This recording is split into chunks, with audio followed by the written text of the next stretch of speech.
According to GURA Executive Director Mike Duenas, the FBI search of their offices stems from the awarding of millions of dollars of federal low-income housing tax credits. And according to PNC's news files, this award was mired in controversy, and it resulted in two separate protests and an investigation by the FBI back in 2012.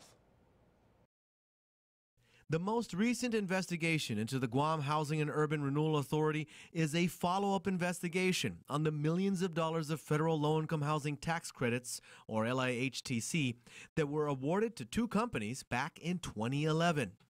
According to PNC's news files, the award resulted in two protests by the two companies, Medallion and Micronesia Community Development, that were originally ranked as the #1 and #2 applicants for the tax credits.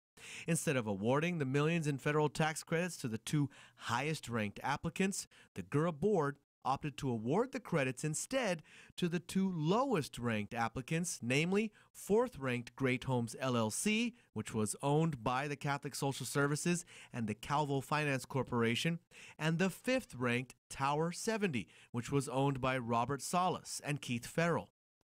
Great Homes was awarded $2.3 million in tax credits, and Tower 70 $2.5 million. Nothing came of either protest, and eventually both projects were sold to Coretech International, which meant Coretech took over the use of the federal tax credits. These tax credits were then used to build affordable housing.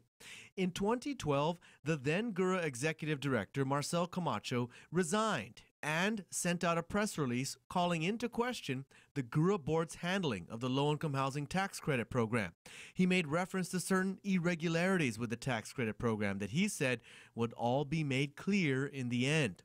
Camacho accused the board of taking upon themselves to award these tax credits to Great Homes and Tower 70, even though he believed there were deficiencies with the application from Great Homes that were, quote, pointed out by an expert from the mainland that was retained by legal counsel to advise on LIHTC matters.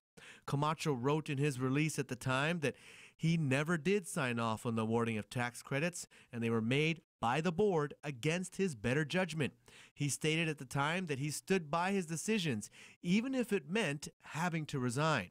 And finally, Camacho mentioned in his letter that the proper authorities had been notified of the irregularities in the handling of these tax credits.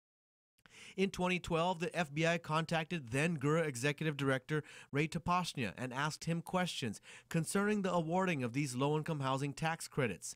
A few weeks prior to this, Tapashnia was also contacted by Deputy Attorney General Phil Tydinko, also for the low-income housing tax credits. Then in July of 2015, GURA started getting subpoenas, and on Friday of last week, GURA's offices got raided.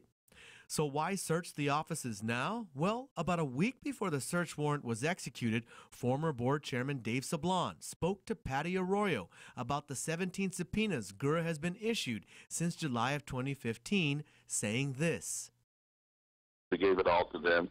Our attorneys reviewed it to make sure that some of the confidential attorney-client discussions in some of those documents are not sent out, and we have that right under the Freedom of Information Act to remove those or redact those things, which we've done.